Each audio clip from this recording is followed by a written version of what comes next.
안녕하세요. K-팝의 이야기를 들려드리는 두유람입니다. 새롭게 돌아온 스트릿 우먼 파이터 시즌2 스트릿 우먼 파이터의 놀라운 성공에 힘입어 더 굉장해진 크루들과 댄스 무대가 준비되어 있다는데요. 스트릿 우먼 파이터 시즌2는 시즌1과 어떻게 달라졌는지 함께 알아볼까요?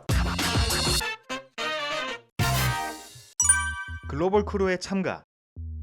스트릿 우먼 파이터 시즌1에서는 국내 댄스 크루들만 참가하여 엄청난 경쟁을 보여줬었는데요. 이번 스트릿 우먼 파이터 시즌2에서는 K-팝을 좀 깊게 파보았다는 사람들이라면 모두 알만한 리아킴의 1밀리언부터 바다의 베베, 미나명의 디벤뎁이 참가했고, 스트릿 댄서계에서도 유명하다는 노베 레이디 바운스, 펑키와이의 마네킹, 할로의 울프로 크루가 참가했죠. 다들 국내뿐만 아니라 해외 댄스 대회에서도 이름을 날려왔기에 많은 댄스 팬들이 기대하는 가운데 스트릿 우먼 파이터 시즌2에서는 해외 크루들이 참전하며 글로벌한 댄스 서바이벌 프로그램이 되었습니다. 바로 치바킬과 잼 리퍼블릭인데요. 먼저 치바킬은 일본을 대표하는 안무가 아카네니 리더로 있죠. 국내의 K-팝 팬들에게는 보아와 함께했던 댄서로 기억되고 있을 것 같은데요. 국내보다 판이 큰 일본의 스트릿 댄스계에서도 일본 여성 댄서를 대표할 만한 입지를 가지고 있는 안무가라고 합니다. 그리고 많은 사람들을 놀라게 한 잼 리퍼블릭. 잼 리퍼블릭은 글로벌한 댄스 에이전시로 각국을 대표하는 댄서들은 다 속해 있다고 하죠. 디렉터 중에는 블랙핑크의 안무가로 유명한 키엘투틴이 있고, 스트릿 우먼 파이터 시즌1에 출연했던 리정, 스트릿 맨 파이터에 참가했던 진우와 타잔, K-팝 안무가로 유명한 토드 외에도 수많은 월드 클래스 댄서들이 속해 있는 크루입니다. 이런 엄청난 크루에서 리더로 참가하는 커스틴도 굉장히 유명한 댄서이죠.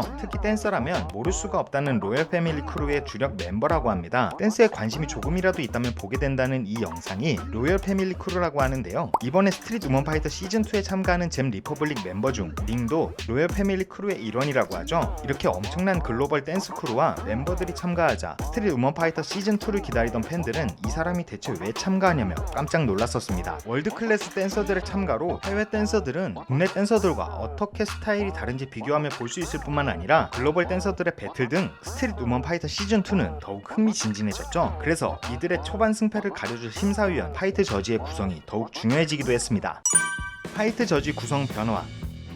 지난 스트릿 우먼 파이터 시즌1에서는 저지에 대한 불만이 있었는데요. 퍼포먼스 디렉터 황성훈, 보아, NCT 태용 모두 춤으로 일가견이 있는 저지들이었지만 아무래도 코레오, 즉 안무 쪽에 치우쳐 있다 보니 배틀이나 다른 스트릿 댄스 장르의 전문성이 부족하다는 평이 있었죠. 하지만 이번 스트릿 우먼 파이터 시즌2에서는 파이트 저지 구성이 달라지며 많은 사람들이 그 전문성을 인정하지 않을까 싶은데요. 고정 파이트 저지로는 몬스타엑스의 션우와 프라우드먼의 리더 모니카가 참여했죠. 특히 스트릿 우먼 파이터 시즌1에 참가했던 모니카는 먼저 프로그램을 경험했던 만큼 날카로운 조언과 전문적인 심사평이 기대되고 있는데요. 제작 발표회에서 모니카는 용기 내서 할 말을 하다 보니 동료들에 대한 죄책감이 쌓였다고 하죠. 그만큼 철저하게 심사를 했다는 말인데요. 멋진 무대와 규칙을 지킨 무대를 구분하고 약자에게 동정표를 주지 않는 모니카만의 기준으로 공정한 심사를 하겠다고 했습니다. 그 외에 스페셜 저지들도 전문성을 의심하지 않아도 되는데요. K-팝 팬들에게는 프로듀스 시리즈의 호랑이 안무 선생님으로 유명하지만 안무팀 야마인 하칙스의 대표이자 수많은 히트 안무를 만들어낸 배윤정부터 세계적으로 유명한 미국 댄스 크루 킨자지의 리더인 마이크 송, 스트릿 우먼 파이터 시즌1 후계 리더 아이키, 일본의 탑 댄서라는 리아타 등 댄스계에서는 내노라 하는 엄청난 저지들이 참가하죠. 놀라운 댄서들이 저지로 참가하게 되며 많은 팬들은 시즌1보다 전문성이 강화된 심사평을 들을 수 있을 것으로 기대 중입니다.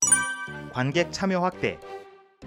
스트릿 우먼 파이터 시즌1은 총 6번의 미션 중에서 3차 미션인 K-팝 미션부터 유튜브 조회수나 좋아요를 통해 온라인 투표에 참여할 수 있었고, 실시간 참여는 파이널 미션의 생방송 문자 투표가 유일했는데요. 당시에는 코로나로 공연이 힘든 상황이었기에 어쩔 수 없는 방식이었죠. 하지만 공연이 가능해진 현재 스트릿 우먼 파이터 시즌2는 시청자들이 참여할 수 있는 기회가 늘어났는데요. 이미 지난 6월 스트릿 우먼 파이터 시즌2는 1차 무대 500명, 2차 무대 200명의 관객을 모집하여 촬영을 진행했다고 하죠. 그리고 참가 크루들의 K-팝 데스매치 미션 영상이 올라와 각 크루들의 코레오 실력을 미리 볼 수도 있었습니다. 다만 아직 어떤 크루들인지 정확히 모르는 시청자들이 많다 보니 크루들의 인지도가 많은 영향을 끼쳤을 것 같은데요. 그래서인지 국내에서 인지도가 높은 1밀리언과 유명 댄서 바다가 리더로 있는 베베가 높은 조회수를 기록했죠. 바다를 잘 모르시는 분을 위해 간단히 설명하자면 21년 전 국민이 디귿자를 만들게 한 에스파의 넥스트 레벨 안무 창작자입니다. 방송 전부터 벌써 3차례 관객의 참여가 있었던 스트릿 우먼 파이터 시즌2, 엠넷의 서바이벌 오디션들을 보면 관객 투표가 항상 시청자들의 의견과 같았던 것은 아니지만 아이돌이 아닌 댄서이다 보니 좀 더 대중적인 객관성을 갖추게 될 것으로 기대되고 있습니다. 이렇게 시즌 1과는 차별화된 모습으로 돌아온 스트릿 우먼 파이터 시즌 2, 영상 업로드일 기준 다음날부터 시작되는 시즌 2는 예고편부터 굉장한 매운맛을 보여주고 있었는데요. 이번에도 놀라운 퍼포먼스를 보여주는 스타 댄서들이 탄생하게 될지 궁금하네요. 오늘 영상도 재미있으셨다면 좋아요와 구독, 알림 설정까지 부탁드리고요. 여러분의 시선을 사로잡은 스트릿 우먼 파이터 시즌 2의 크루가 있다면 댓글로 남겨주세요. 그리고 두유람이 진행 중인 컨텐츠가 있습니다. 바로 내 굿즈 자랑하기. K-POP 팬들인 여러분들에게 특별히 애정하는 또는 특별한 사연이 있는 굿즈 하나씩은 있잖아요. 덕지 생활을 함께하는 아이돌 인형이라든가 항상 가지고 다니는 포토카드, 감동적인 사연이 있는 사인 CD, 모든 공연을 함께 응원했던 응원봉 등 자랑하고 싶은 모든 굿즈를 굿즈의 이름, 가격, 여러분의 사연과 함께 이메일로 보내주세요. 굿즈를 찍은 사진이나 영상을 많이 찍어주실수록 더욱 좋습니다. 자세한 내용과 보내실 이메일 주소는 아래 상세 설명이나 고정 댓글을 참고해주세요. 또한 앞으로는 루머 해명 영상도 더 많이 제작할 예정인데요. 긴 영상이나 쇼츠를 통해서라도 더 적극적으로 해명해볼 계획이니 여러분이 사랑하는 아이돌들이 고통받지 않도록 최대한 자세한 해명 정보를 제보해주시면 감사하겠습니다. 루머 억가를 제보하는 링크도 아래 상세 설명란과 고정 댓글에 있습니다. 사랑하는 아이돌들을 위해 많은 제보 부탁드려요. 지금까지 여러분들의 가장 가까운 K-POP 친구 두유람이었습니다.